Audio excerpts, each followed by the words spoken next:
Well, one day down, another day to go. Tomorrow is the last day for voter registration, and then it's voting day on the 1st of November.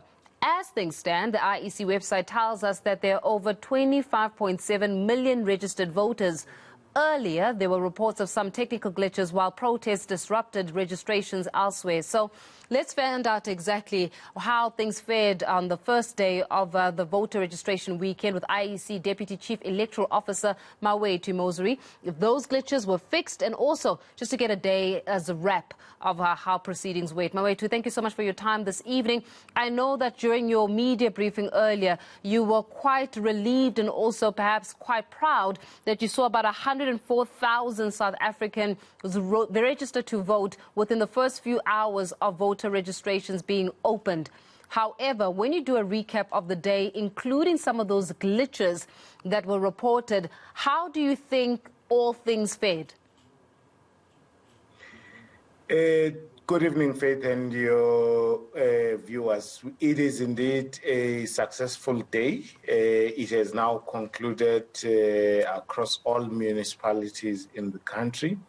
We are obviously grateful at the many thousands of South Africans who heeded the call to register to vote, as well as the many thousands who were assisting us at the voting stations, and certainly the activity of political parties helped to create the kind of activism that we want to see around elections. And we concluded the day with very good numbers. We estimate to have done over 500,000 transactions with voters today.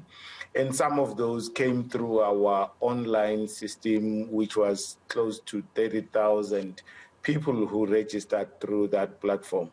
The glitches, yes, and when we stopped the functioning of the applications, it was more a controlled intervention by ourselves to deal with the mapping to correctly locate voters with their addresses in the correct ward and the correct municipality. And as the day went, we were fixing that, and we are comfortable that we concluded still on a high note with our technology. Yeah, and then also this report of about 53 voting stations that could not open on time because of service delivery protests. What is going to be done now to avert another situation come tomorrow where you do find that indeed these stations are not opening on time? Is there any remedy for it? Are there any plans and contingency measures in place? We always had plans, Faith, together with the South African Police Service to deal with certain areas that had already shown difficulties and tensions. But of those areas that where we expected those kinds of events, nothing happened. It was indeed areas that we least expected. And throughout the day, there was obviously political intervention in these areas to allow for some dialogue to take place. But certainly tomorrow, the SAPS has promised that they will do what they have to do to secure the election process and the electoral process so that those who want to register are able to do so. But we also are encouraging continuing to use our online registration system in those areas where there are difficulties, because it's better to have people on the roll than not to have them on the voters roll. Just educate us very quickly, Mawethu, around this voter management device. It is a new voter management device, and you picked up some technical problem with it, which was actually the first time that this management device was being used at a mass scale during this registration weekend. Now, you can imagine many South Africans feeling a little bit apprehensive and a little bit uncomfortable with even saying the new voter management device used for the first time had technical problems. What does this mean? What are the technical problems that this actual device have? And then how was it remedied? And what are the ramifications of this technical glitch that we're speaking about here? Well, I must start by saying that we were able to connect and work with almost 29,000 of these devices throughout the day. And one of the things we put in our plans was that in the event the machine is unable to work online for any reason, whether it's connectivity by issues of bandwidth or location, it can't reach properly the networks, it should be able to continue to do its work. And we are proud to indicate that it did. It worked offline, and we were able to upload close to 100,000 records that were captured whilst the machine was offline.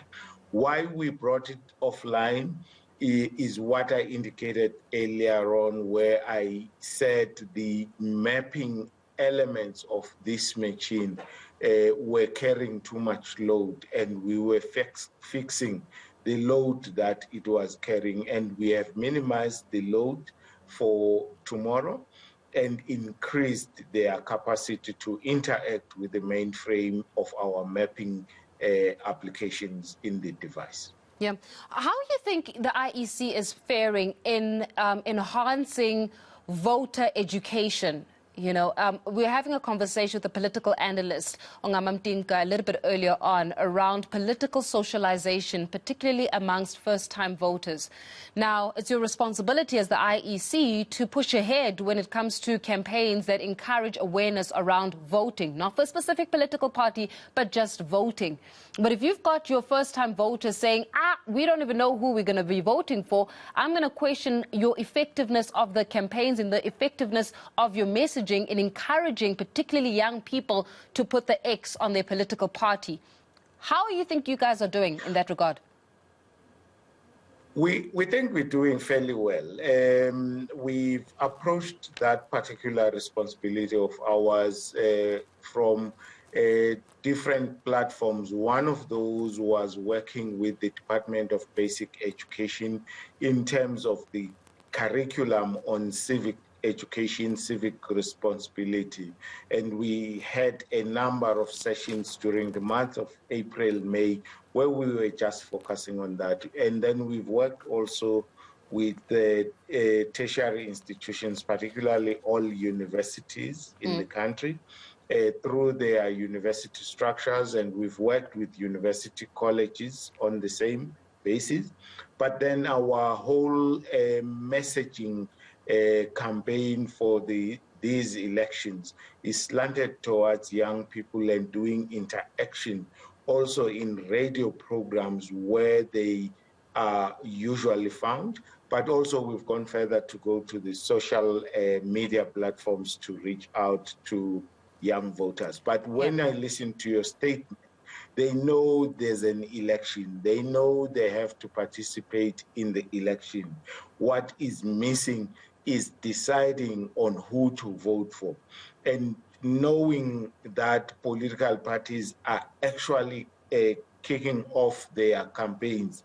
It is a matter of a few days and weeks that they'll be able to listen to manifestos of these political parties and then make a choice based on the manifesto. So what we are now missing is really the campaigns by political parties to win the support of these young voters and first-time voters to vote for them.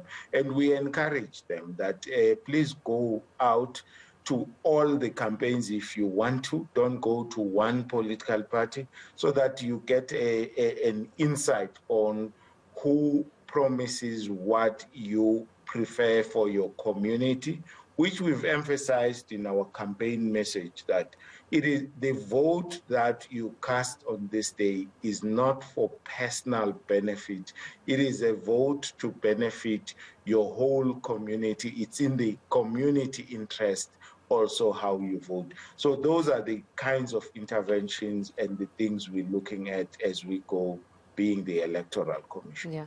Well, IEC Deputy Chief Electoral Officer Maweti Mozuri there giving us the latest. Thank you very much for your time this evening.